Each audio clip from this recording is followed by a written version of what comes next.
Assalamualaikum warahmatullahi wabarakatuh.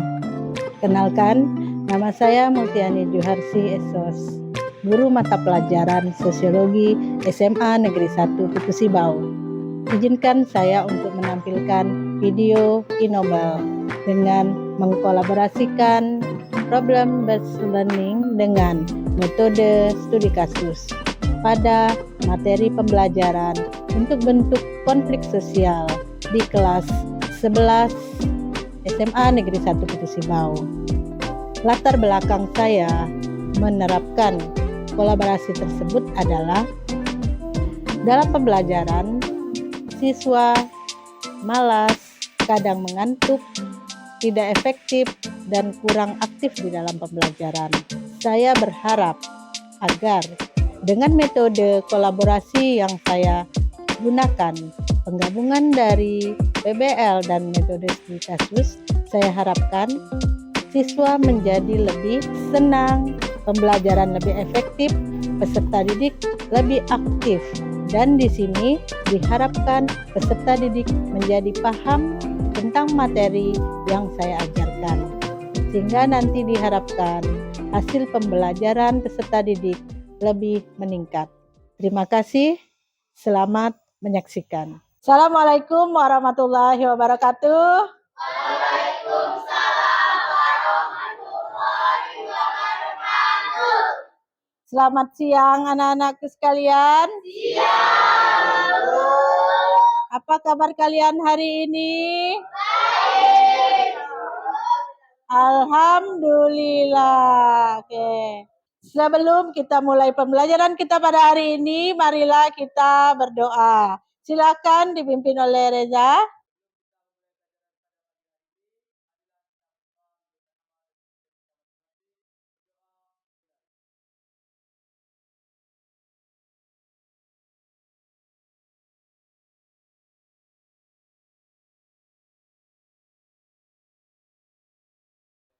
Siapa yang tidak masuk hari ini?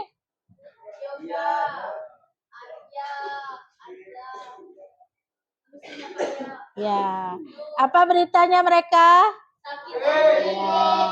Oke, kita doakan agar yang sakit bisa segera sembuh. Oke. Silakan berdiri dulu ya, kita ice breaking. Biar kalian lebih semangat dan lebih senang dalam pembelajaran kita pada hari ini. Siap? Ya. Kita tepuk nyamuk saja ya. Oke. Mulai. Tepuk nyamuk 1, 2, 3, 4, 5. Oke. Beri tepuk tangan untuk kita semua. Silakan duduk kembali. Berarti mudah-mudahan kita semua masih bersemangat dan juga masih senang gitu ya. Oke. Baiklah. Tujuan pembelajaran kita pada hari ini adalah yang pertama, peserta didik bisa mengkomunikasikan faktor penyebab konflik sosial yang terjadi di dalam masyarakat dalam bentuk diskusi. Yang kedua, peserta didik bisa mengidentifikasi bentuk-bentuk konflik sosial yang ada di dalam masyarakat. Dan yang ketiga, peserta didik bisa mengupayakan pemecahan masalah dari konflik yang terjadi di dalam masyarakat lewat studi kasus yang akan Ibu sajikan. Untuk pembelajaran ini, kita sudah melakukan tes awal pembelajaran ya pada minggu lalu, di mana siswa terbagi menjadi 3 kelompok gaya belajar. Yang pertama visual, yang kedua auditori, dan yang ketiga adalah kinestetik. Jadi kalian sudah tahu kelompoknya masing-masing? Sudah. Baik. Dan untuk nanti pada saat penyajian video berarti bisa lebih diperhatikan bagi siswa yang auditori ya. Sementara nanti Ibu nampilkan Kanva presentasi bagi siswa ya, peserta didik yang mempunyai gaya belajar visual. Dan gaya belajar yang ketiga yaitu siswa kinestetik. Nanti mengisi isian di atas ya lewat memasangkan pertanyaan dengan jawaban yang sudah disediakan. Kita mulai pembelajaran kita pada hari ini dengan menampilkan video pembelajaran. Silakan ditonton video pembelajaran ini bagi peserta yang mempunyai gaya belajar auditori. Assalamualaikum warahmatullahi wabarakatuh. Apa kabar anak-anakku semuanya? Semoga selalu dalam keadaan sehat ya. Pada video kali ini kita akan membahas tentang materi konflik sosial. Sebelum itu kita explain dulu ya. Pada kali ini kita akan mempelajari topik tentang bentuk-bentuk konflik sosial. Banyak konflik yang terjadi di dalam masyarakat. Semua ada di dalam. Contoh, konflik politik, persaingan ekonomi, dan konflik agama. Ada beberapa faktor penyebab konflik. Satu, perbedaan antara individu dan kelompok. Hal ini terjadi karena antara individu dan kelompok ada perbedaan kepentingan dan juga ada contoh dapat dilihat pada gambar berikut. Baik anak-anak, selanjutnya kita akan melihat Canva presentasi. Ini dikhususkan bagi peserta didik yang visual.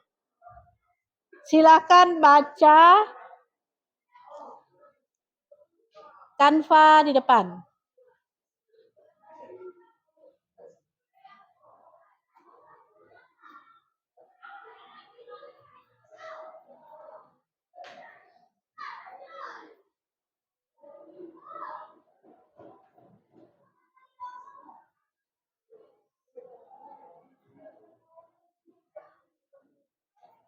Sekarang untuk peserta didik yang kinestetik. Ibu sudah sediakan papan di papan tulis ya. Papan kecil di papan tulis. Silakan tempelkan, pasangkan antara pertanyaan dan jawaban. Ya, silakan yang kinestetik secara bergantian.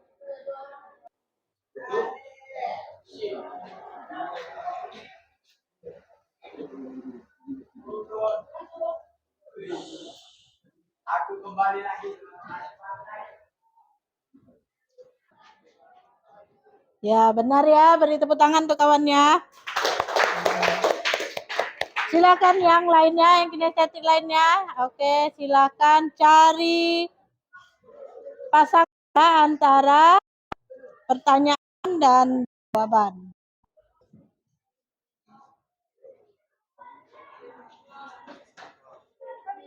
Ya, benar ya. Beri tepuk tangan untuk kawannya. Oke.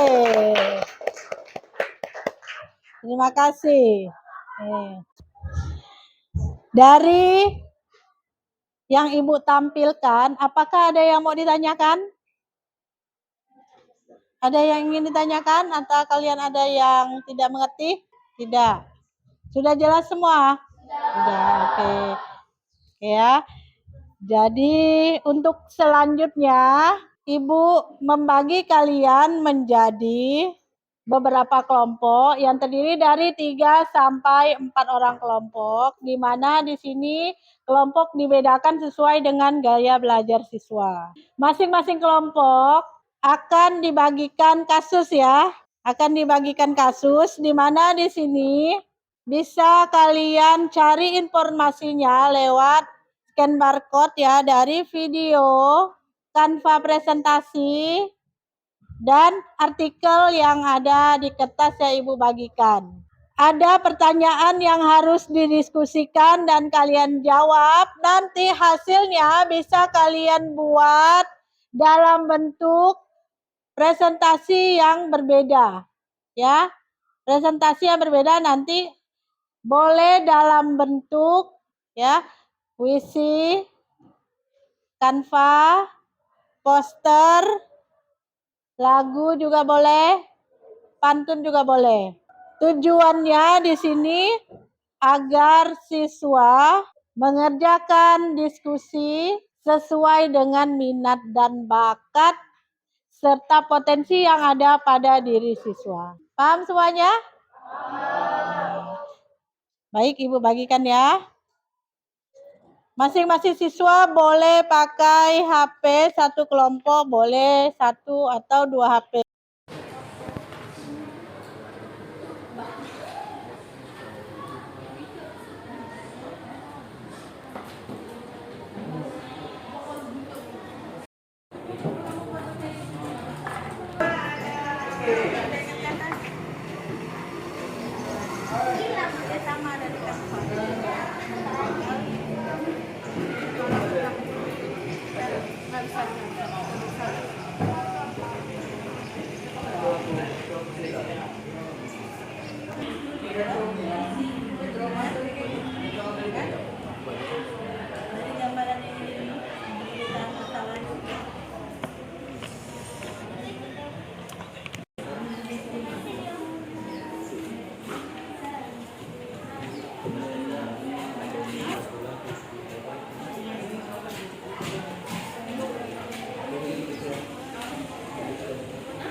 Baik anak-anak, sudah selesai pekerjaannya? Sudah.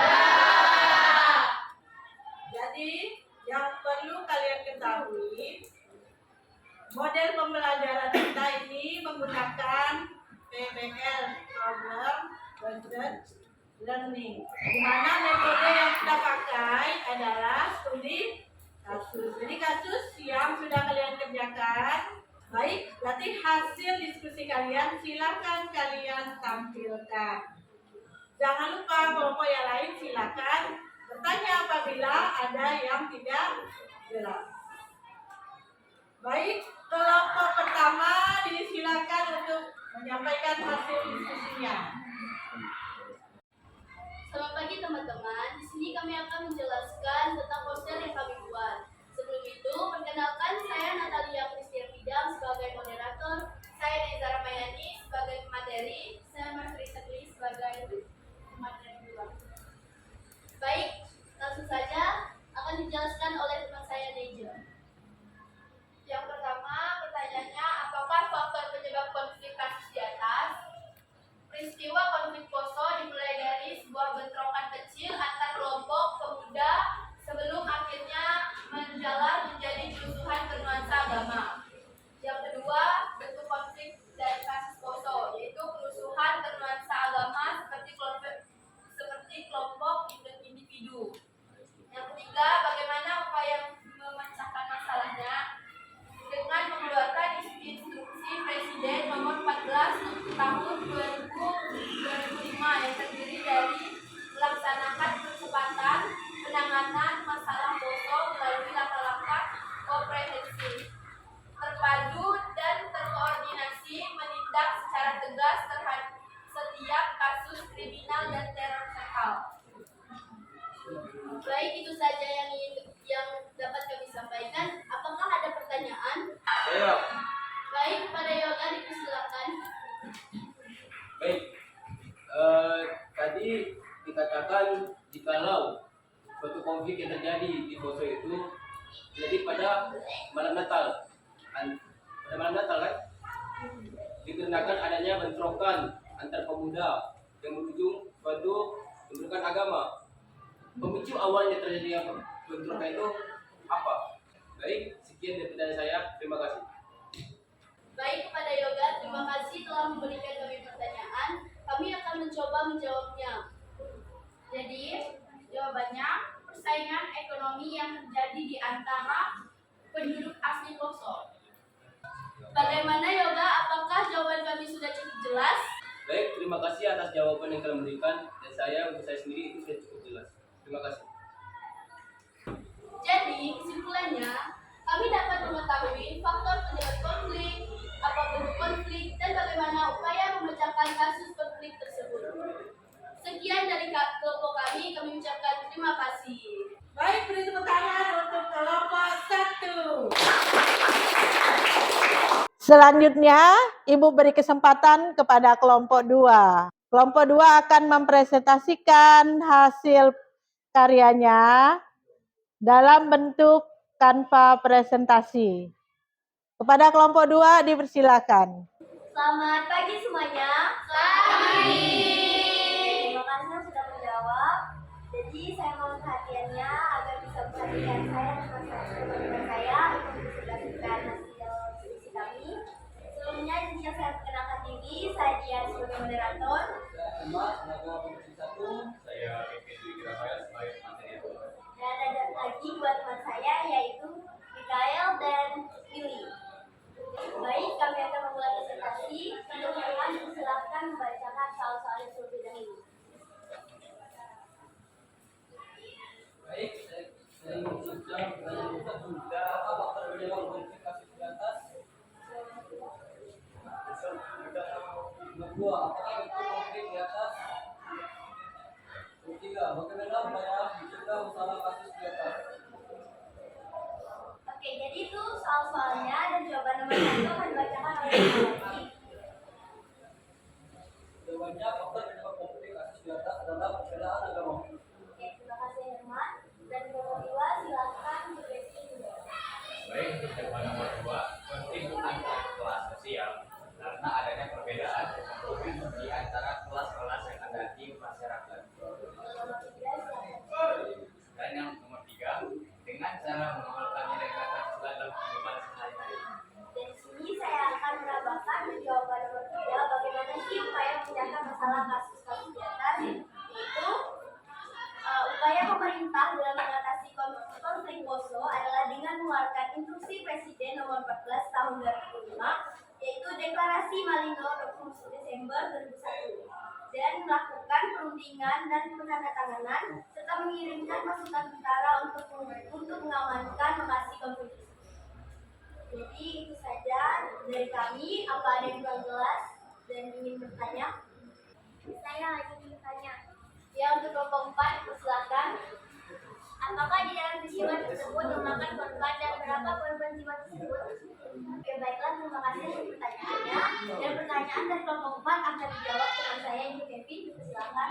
Baik, untuk jawabannya ada banyak sekali, yaitu 577 korban tewas, 384 mengalami luka, 7.932 rumah hancur, dan 510 fasilitas umum ikut terbakar. Apakah sudah jelas jawaban dari kami? Sudah, terima kasih. Dan kesimpulan yang kami ambil dari materi konflik sosial ini, kami bisa mengetahui penyebab konflik, bentuk konflik, dan cara memecahkan masalah dari konflik tersebut, serta kami bisa mengetahui apa yang dampak dari konflik tersebut, dan kerugiannya banyak sekali dari konflik tersebut. Mohon maaf jika ada salah kata dan atas perhatiannya kami ucapkan terima kasih. Kelompok selanjutnya yaitu kelompok 3. Silakan sampaikan presentasi dan hasil diskusi kelompoknya. Silakan. Baik, kami akan menyampaikan hasil diskusi kami, yaitu dalam bentuk puisi yang dibacakan oleh teman saya, yaitu Rani. Untuk Rani dipersilakan. Puisi Konflik di Poso, buah karya kelompok 3. Adanya ketidakadilan, perbedaan agama dan etnis antara penduduk Islam dan Kristen. Konfliknya yang berbentuk antar kelompok. Kasus tersebut diselesaikan dengan perjanjian Malino yang berisikan menghentikan semua bentuk konflik dan penegakan hukum. Dan barang siapa yang melanggar janji tersebut akan diberikan sanksi hukum. Terima kasih. Baik, sekian dari sajian puisi kami. Terima kasih. Kita sudah selesai mendengarkan presentasi dari masing-masing kelompok. Ya, beri aplaus untuk kita semua. Bagaimana? Masih semangat? Masih. Kalau masih semangat berarti kita lanjut ya. Sekarang kita akan refleksi dari pembelajaran yang sudah kita dapatkan, kalian silakan merefleksi. Pertanyaan ada di depan. Nomor 1, apa yang kamu rasakan pada saat pembelajaran ini? 2, apa yang kamu pahami dari materi yang sudah kita pelajari? Dan pertanyaan yang ketiga, apakah menggunakan metode studi kasus dalam pembelajaran yang sudah kita laksanakan menyenangkan dan membuat peserta didik menjadi lebih aktif? Ya, silakan dijawab. Ibu sudah menyediakan kertas kecil sticky note. Silakan isi jawabannya di situ dan nanti hasil refleksi kalian silakan ditempel di papan tulis. Ya, silakan mengerjakan.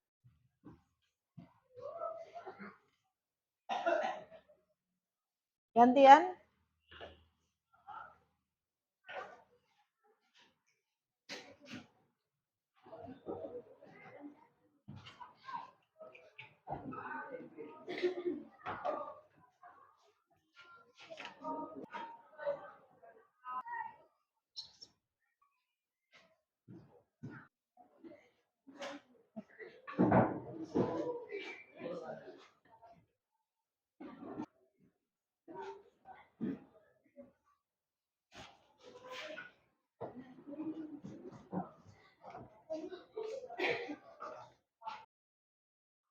Dengan ditempelnya hasil refleksi yang sudah kalian buat, maka pembelajaran kita akan diakhiri dengan evaluasi.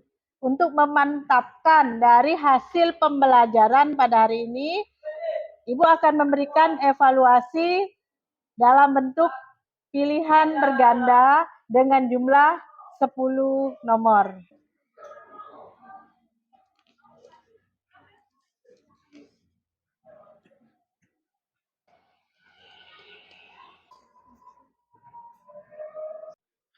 Silakan dikumpulkan hasil evaluasinya.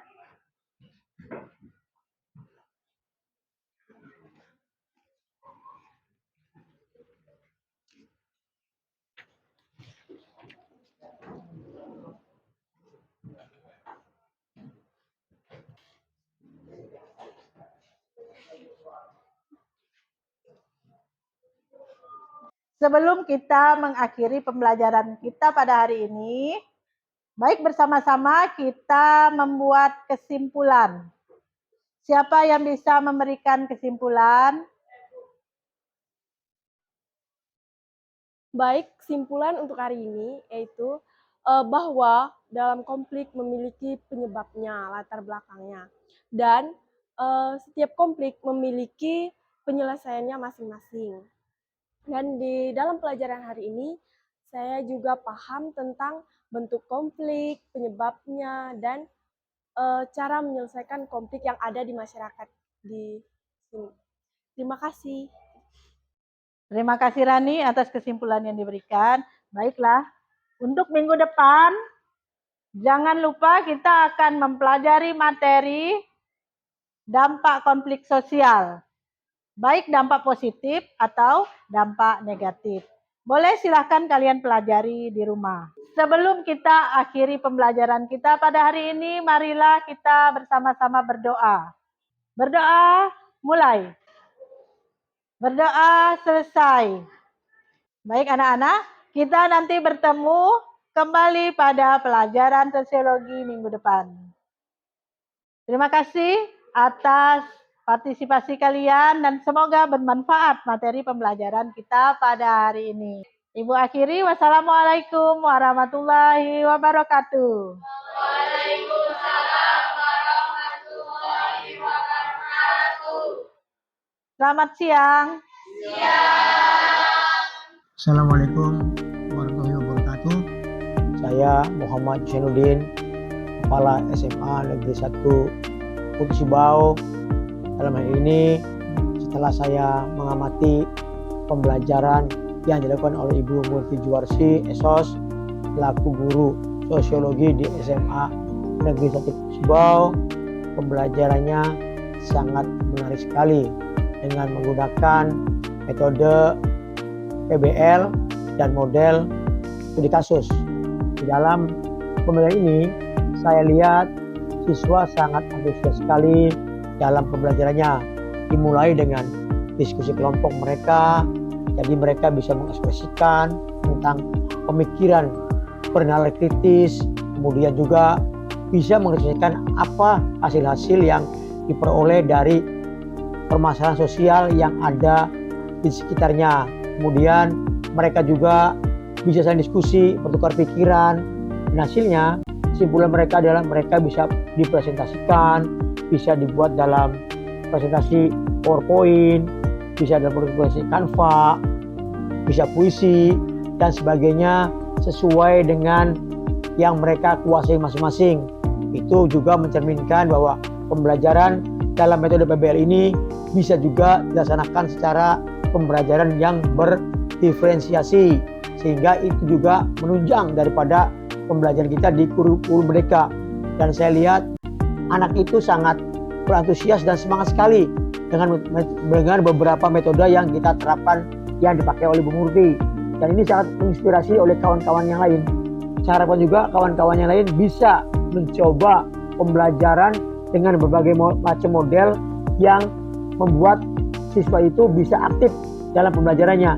Dan apa yang disampaikan oleh Bu Murti ini suatu pembelajaran yang sangat baik sekali, dan mudah-mudahan bisa ditiru oleh kawan-kawan yang lain, karena ini menciptakan anak yang belajar kemudian hasilnya dipresentasikan juga, sehingga anak itu bisa berpikir kritis dalam menghadapi permasalahan sosial yang ada di sekitarnya.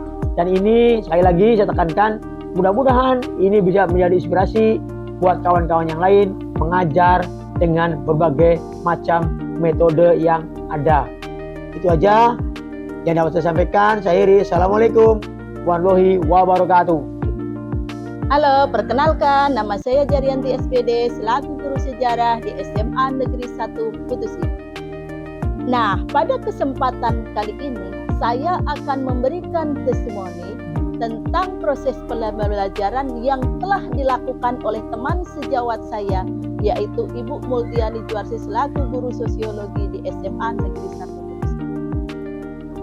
Menurut saya, proses pembelajaran PBL dengan metode studi kasus tentang materi bentuk-bentuk konflik sosial di masyarakat telah bagus. Dengan model pembelajaran PBL ini telah berhasil menciptakan kreativitas pada siswa. Dengan kerja kelompok, maka siswa dapat berkolaborasi, dapat berdiskusi, dapat lebih kritis dan kreatif untuk memecahkan masalah yang telah disajikan oleh guru. Harapan saya, semoga proses pembelajaran yang telah diberikan oleh Ibu Multiani Juwarsi ini dapat menginspirasi bagi semua guru untuk lebih berinovatif dalam melaksanakan proses pembelajaran berikutnya. Terima kasih. Oke, baik, perkenalkan nama saya Marcelus Gondo SPD sebagai rekan sejawat dari Ibu Multiani Juwarsi Esos. Di sini saya sebagai rekan sejawat Bu Multiani ingin menyampaikan pendapat terkait pembelajaran yang dilaksanakan oleh Bu Multiani yang menggunakan model problem based learning dengan metode studi kasus, yaitu materi konflik sosial. Menurut saya pemilihan model dan metode ini sudah sangat tepat, karena dengan metode studi kasus, anak-anak dapat menggali kasus secara mendalam sampai pada pemaknaan dan juga pelajaran yang dapat mereka petik. Jadi mereka dapat menyadari dampak dari sebuah konflik sosial dan juga dapat menyadari bahwa apa yang baik untuk dilakukan dalam hidup dengan keberagaman suku bangsa. Demikian yang dapat saya sampaikan. Terima kasih. Selamat pagi. Perkenalkan, nama saya Emilia Rani dari kelas 11 Merdeka 5. Baik, pembelajaran sosiologi pada hari ini sangat menyenangkan karena membuat siswa-siswi paham dengan materi yang dijelaskan oleh Ibu Multi. Karena dalam pembelajaran sosiologi pada hari ini, Bu Multi menggunakan metode studi kasus. Dalam metode studi kasus juga Ibu Multi menggunakan model atau media belajar dengan menggunakan PPT, poster, puisi, dan lain-lain. Baik, harapan saya semoga pelajaran pada hari ini memberikan banyak manfaat bagi siswa-siswi, terutama juga saya, dan membuat nilai lebih meningkat dan semakin semangat. Baik, dalam pembelajaran sosiologi pada hari ini, itu saja yang bisa saya sampaikan. Terima kasih. Halo, perkenalkan saya Kevin Dwi Rafael dari kelas 11 Merdeka 5. Setelah mendapat pelajaran sosiologi dari Ibu Multiani Juharsik, saya sebagai siswa sangat-sangat senang, terutama dengan metode yang diberikan, yaitu metode studi kasus. Nah, dengan metode studi kasus ini, kami sebagai siswa dapat berpikir lebih kritis, sehingga kami dapat menghasilkan jawaban yang baik tentunya. Nah, untuk cara mempresentasikannya tidak hanya satu, tetapi dengan banyak cara, seperti membuat pantun, membuat puisi, membuatkan presentasi, dan membuat poster, dan lain-lain. Nah, harapannya semoga metode ini dapat diterapkan di seluruh mata pelajaran yang ada. Sekian, terima kasih.